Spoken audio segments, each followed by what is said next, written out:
What up? T-Bob here. And Jake as well. And look at you. You done stumbled upon little OTB Saints, where we bring you all the latest black and gold coverage. Who are the Saints going to draft? Who's going to be their quarterback? What does the salary cap look like? All that information and more. Hope you enjoy it. Like, subscribe. There have been conflicting reports. So a reporter by the name of Tony Pauline wrote an article over the weekend saying that I'm told the New Orleans Saints are considering releasing 32-year-old safety Tyrann Mathieu, who has 1 year left on his deal. That is all Pauline wrote on the topic. He had no elaboration on why the Saints could make this decision, but Tyrann Mathieu got wind of it. And let me just point this out, though. Here's why it doesn't make a ton of sense. Mathieu's contract is laid out to where it would actually cost the Saints more money to cut him than to keep him. Using that post-June 1 designation wouldn't help the Saints get under the salary cap in this situation. I know you hear about that a lot. You're like, okay, well, if you cut him post-June 1, you can save $10 million, X amount of dollars on your salary cap. It's actually going to cost the Saints to cut him, so it doesn't really make a lot of sense to begin with. However, Tyrann Mathieu certainly got word of it, and he said, don't believe all the hype, slow news day. He tweeted out 504 for life. So my thing is, with or without Tyrann Mathieu, the Saints need another safety. You're going to let Tyrann Mathieu play out the final year of his deal. I'm good with that. He is 32 years old. He has lost a step. That's understandable. Who would be a possible replacement for him in the future? Because right now, outside of Tyrann Mathieu, you have one safety on the roster, and it's Jordan Howden, and he didn't have the best of seasons. I went to Spotrac. It brings up the NFL free agencies coming up in 2025. Wanted to look at the upcoming unrestricted free agents and whether or not the Saints should go after them. I got 3 names. I certainly have thoughts on them. I'm going to get Jordan's opinion on this as well. The first name that I am going to throw out is a name that was thrown out a lot this time last year. It's Justin Simmons. 62 tackles last year, 2 interceptions for Atlanta. The issue I have with Justin Simmons, first off, he's about to be 32 years old, so you don't really solve your youth problem. You're just bringing in another old safety next to Tyrann Mathieu. Also, he made $7.5 million last year, so he's too expensive for the Saints. You cannot overpay really at any position for older players because you're still in cap hill. I like Justin Simmons as a player. I think he had a really nice season for the Falcons. He had a nice safety duo out there in Atlanta. I just don't see the Saints making this move strictly because, again, you have that $7.5 million contract. I'm assuming he's going to want something at least similar, maybe in the $5 to $6 million range because he had a good season. It's not like he's coming off of a bad injury or off of a down year. Man, forget him. So you're saying no to Justin Simmons? Definitely saying no to Justin Simmons. I am as well. Well, you're saying it for, the money thing. First of all, he wined and dined with the Saints at first and then went and skipped town with the Falcons.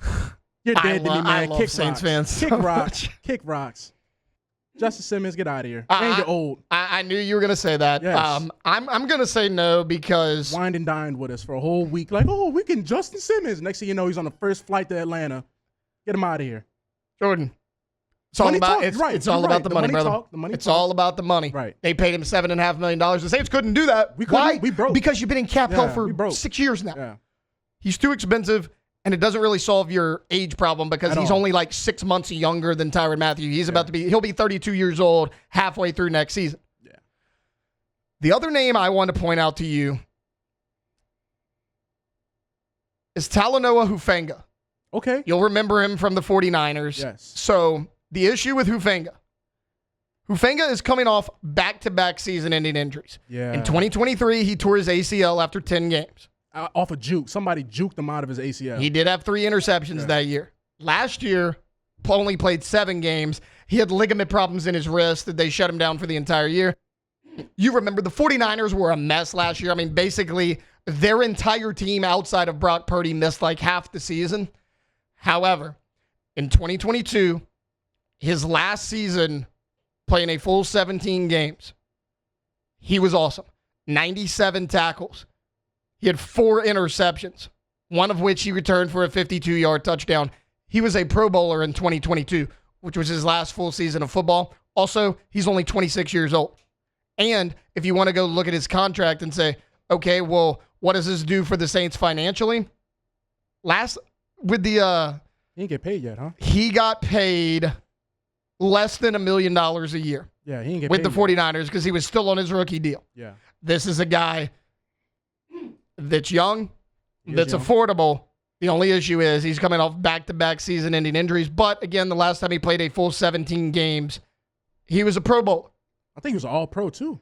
Yes or no to Hufanga? Oh, definitely no. And, you have injury problems. You coming down here, injury problems going to get worse. Like the Saints and the Pelicans, the medical staff can't save a boo-boo. So he's damaged. I guess call him damaged goods because he's still a great player. I think if he goes to the right team that has, adequate, that can, work with him, yes. But, we just had Dennis Allen to get fired for him to start doing dynamic warm-ups. They wasn't even warming up before practicing the games before Rizzi became the head coach. So I don't know what the Saints. So if you got injury problems, please stay away. This is not. We don't need you.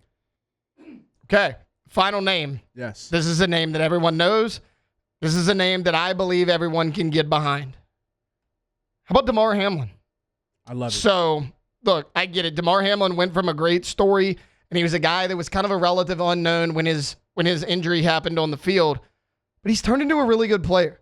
Look at what Damar Hamlin did a year ago. Damar Hamlin had 89 total tackles. He had 2 interceptions. He started 14 games in one of the best secondaries in the NFL and on a top 10 defense. He's only 26 years old. And last season, Damar Hamlin made $910,000 because he was an undrafted rookie and he was on an undrafted rookie contract. Even if you pay him $2 million, he's more than doubling his money. Again, he's 26 years old. He'll be 27 by the time the season starts. He's shown that he's fully recovered from his heart issue. He played in 15 games this year, started every single one of them, played really well in the playoffs. And again, he was the anchor on the back end of a top 10 defense in the NFL. Can I interest you in Damar Hamlin? Oh, I'm all in, baby. Look, I know I'm going to sound like a hypocrite because I was talking about injuries and this guy kind of died. This is a different kind of injury, though, to your point. I'm about to say, this guy is anointed from the Lord, okay? This guy was brought back to life on a football field. So if anybody and he still plays, if anybody loves the game, it's Damar Hamlin. The Saints need more people out there that love the game. So yes. So those are kind of the 3 guys I wanted to highlight in free agency. And look, obviously for different reasons, right? They all have their own issues, but they all have a lot of things to like about them as well. Justin Simmons, a little too old, a little bit too expensive. Hufanga, an excellent player, a top 10 safety when he's fully healthy. He hasn't been fully healthy in 2 seasons now. Damar Hamlin certainly had the heart issue when he went into cardiac arrest. However, he seems to have been fully recovered from that. He's on the cheaper side. He's only 27 years old. A lot to like about those guys, and I think they're all gettable because, look, they all have their certain issues. Can the Saints work with those issues? Here's the other thing I want to look at. Let us know. Rookies coming up in this NFL draft. So, Malachi Starks is going to be a first-round pick. Right now, he is the only safety projected to go in the first round. I'm not saying the Saints should draft him with their first-round pick. But look, when you look at Malachi Starks, in his 3-year career at Georgia, 197 tackles, 6 interceptions. Again, he's likely a first-round pick. If you fall in love with this guy, I wouldn't mind it because I think you have a desperate need at safety. But I don't think they're going to do that round 1 just because this is a very, very deep safety class. Let me explain. Xavier Watts. We all know the name, the safety out of Notre Dame, Beast. One of the best defenses in college football. He absolutely put on a show in the college football playoff. 188 tackles in his college career, 13 interceptions, 6 interceptions last season for one of the top 5 defenses in all of college football. He was a staple on that Notre Dame defense. He's coached by Marcus Freeman, so you know he's well coached. Beast. He should also be there in round 2 when you get a pick. Because right now he's projected as like the 45th, 46th overall player on most teams' big boards. If teams don't reach for safeties, Xavier Watts, if he's drafted where he's listed right now, that's right around where the Saints are going to be in round 2 of this NFL draft.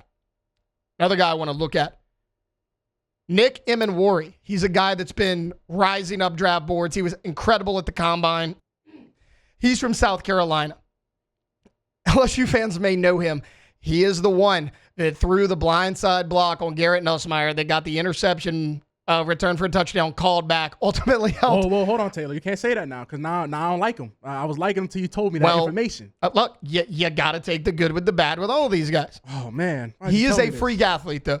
He is a freak. He had, in 3 seasons at South Carolina, 244 tackles, 6 interceptions. He's also 6'3", 222 pounds at the safety position. Hold on. You can move him in the box if you need to. You can play him around the line of scrimmage. Again, he has 6 interceptions. He has the coverage skills to play on the back end as well. He is rocketing up draft boards, but right now he is still considered a second-round pick. He's a guy that could also be there when the Saints are picking early in the second round. The last guy I want to mention, kind of the polar opposite size-wise from Nick Emenwari. Billy Bowman from Oklahoma. Look, I get it. Oklahoma's defense wasn't very good. Billy Bowman was. Yes. Billy Bowman, 188 tackles, 11 interceptions in 4 years. Is Brent Venables a good head football coach? I certainly do not think so, but he is a hell of a defensive coach. Now, Billy Bowman, a little bit on the smaller side. He's 5'10". He's 188 pounds. Ooh. But if you need a guy roaming in the back end and you want to play Tyrann Mathieu closer to the line of scrimmage, Billy Bowman fits what you want to do if you're looking for that deep safety. Now, he doesn't have the versatility of an Emenwari or an Xavier Watts, but the guy could cover with the best of them. He also had 6.5 tackles for a loss at Oklahoma, so he can come up and make tackles. He's a surefire player on the back end of a defense. He played in the SEC this past year, and he was really good. I mean, look, all the hype was on Danny Stutzman, the linebacker at Oklahoma, coming into this year. And rightfully so. He was a preseason All-American. Danny Stutzman had a good year. He's a heck of a player. For my money, Billy Bowman was the best player on the Oklahoma Sooners defense. I don't really think it was particularly close. He kept them in a lot of games. He was the reason that, teams like Tennessee had trouble throwing the ball on them because Billy Bowman is so fast on that back end. He can cover a lot of ground. I love all 3 of these guys I just brought up. I like Malachi Starks as well. Problem is the Saints are going to have to use a top 10 pick if they want to take a guy like Malachi Starks. I just don't think they're going to do that. I actually would not hate if they did do it because, again, I think there's a big need there.